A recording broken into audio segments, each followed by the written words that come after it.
times did you say Tommy Randolph's phone called Mike Miller's phone as given by the state during that time period? 234 times. Over how many days? It's for the entire time period of February 12th, 2008 to May 8th, 2008. Okay. How many calls per day is that? On average, I think I remember seeing it could have been 5 calls, 7 calls, 3 calls. It varied each day. Some days it was more than others, so. 2.7 calls a day sound right? Sure. Is that a lot? I guess it depends. All right, welcome back to Closing Arguments. We are now in week 3 of the widower murder retrial. Here's 68-year-old defendant Thomas Randolph in court today. He is accused of murdering his 6th wife and a handyman. He allegedly hired that man as a hitman that prosecutors say the defendant called more than, as you heard, 200 times in the days and months leading up to the murder. Now, it's important to remember, Thomas Randolph was convicted for these same crimes back in 2017 and actually sentenced to death. But ultimately, that conviction was overturned. Nicknamed the Widower, Randolph was the focus of a Dateline series where he infamously demonstrated what he said happened during the shooting. Court TV legal correspondent Shanley Painter has more on today's biggest developments. Michael, the lead detective in the widower murder retrial, will retake the stand tomorrow as the prosecution's case in chief is winding down here in Las Vegas. So far, Detective Dean O'Kelly has detailed what, in his estimation, doesn't add up at the crime scene, including the location where Thomas Randolph claimed he shot the alleged intruder as compared to the physical evidence at the scene, and that the mask the intruder was allegedly wearing didn't have any bullet holes, blood, or tissue on it, as would be expected. Mr. Randolph described colliding with Mr. Miller in the doorway, and he was wearing the ski mask, and that he started shooting at him continuously until he went to the floor in the garage, and then he fired an additional 1 or 2 rounds into Michael Miller's head. Also on the stand today was a retired police sergeant, Tony Maldonado, who also responded to the scene May 8th, 2008, and testified about how carefully first responders processed that crime scene, a point of contention on cross-examination. You ever seen anybody waltz in a crime scene? Yes. Waltz? Well, depending on the crime scene, yes. Okay. I mean, I don't know what you mean by waltz. He asked the question a bunch of times about whether or not anyone was waltzing through the crime scene. Like a waltz is a dance, right? It could be, yes. Yeah. You've seen somebody dance in a crime scene? No. I caught up with Maldonado outside the courthouse. It was just a shooting call that the homeowner had come home with his wife after a night out. He went into the house. He saw that his wife had been shot. He ended up retrieving a gun, ended up shooting the suspect, and then we were getting details that he actually knew the suspect. I could see where the prosecutor was kind of poking fun at the defense attorney, you know, but it's just, and it's waltzing, just banter. have you ever in your almost 30 years experience been asked if you waltzed through a crime scene? Right, no, I've never been asked that. And Michael, the day culminated with the prosecution playing a second interview the defendant did with detectives several weeks after the killings. And tomorrow we do expect the defense case to begin. For now, though, I'll send it back to you.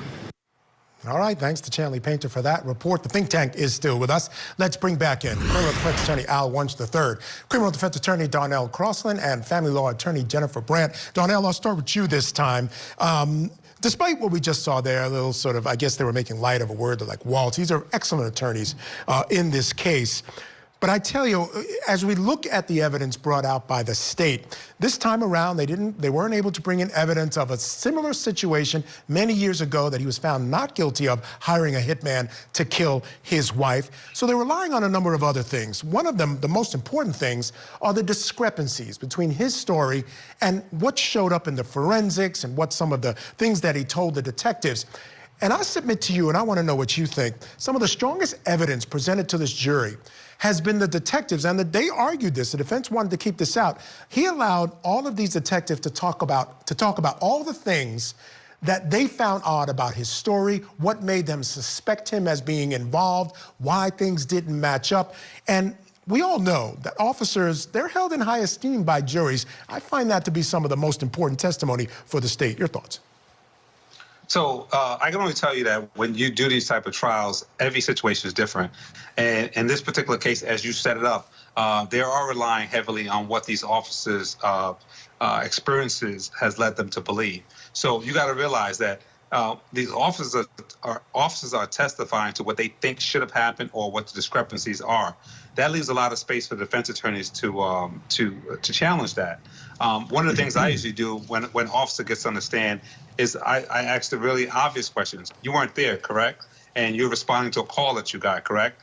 And when you got there, you had to speak to people, correct? And again, you weren't there, right? So officers aren't eyewitnesses. They're really trying to put things together based on their knowledge and on their experience. So, it all depends. Like you said, the juries hold them in high esteem. So when we pick them, jurors in the beginning, we say you won't hold a police officer to a higher level than you will hold an ordinary person. They say, no, we'll treat them the same. So all you can do is hope that they keep that promise, and you can just poke holes at the officer's position as a defense attorney. But ultimately, it's going to be up to the jury to see who they credit the most. Yeah, and Jennifer, the other important thing today, actually there were two. You heard one, there was the phone calls, and 200 some odd phone calls from February through May. A whole lot the day of the killing as well, May 8th.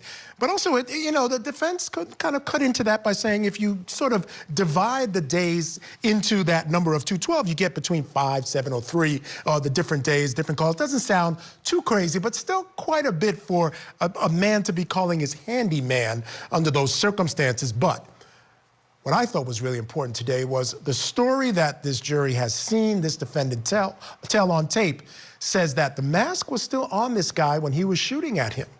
But we find out today there's no blood on that mask. There's no holes on that mask. It conjured up in my mind the idea that this guy was executed in the garage, not shot in the house.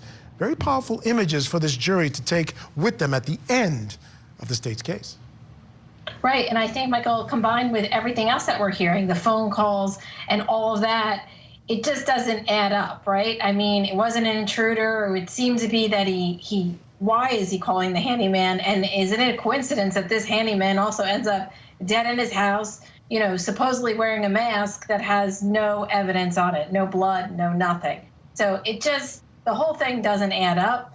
And I think showing these inconsistencies is really convincing the jury that, this was not what it appeared to be, or this is not at least what the defendant is claiming that it was. Yeah, and the defense plans to bring in an expert to talk about sort of the trauma and how that can lead to inconsistencies, but there's something they can't explain, and that's the lies that he told regarding his relationship with Mike Miller, one of the victims, the guy, the hitman, the handyman / hitman in this case. That, I think, is going to be his real downfall.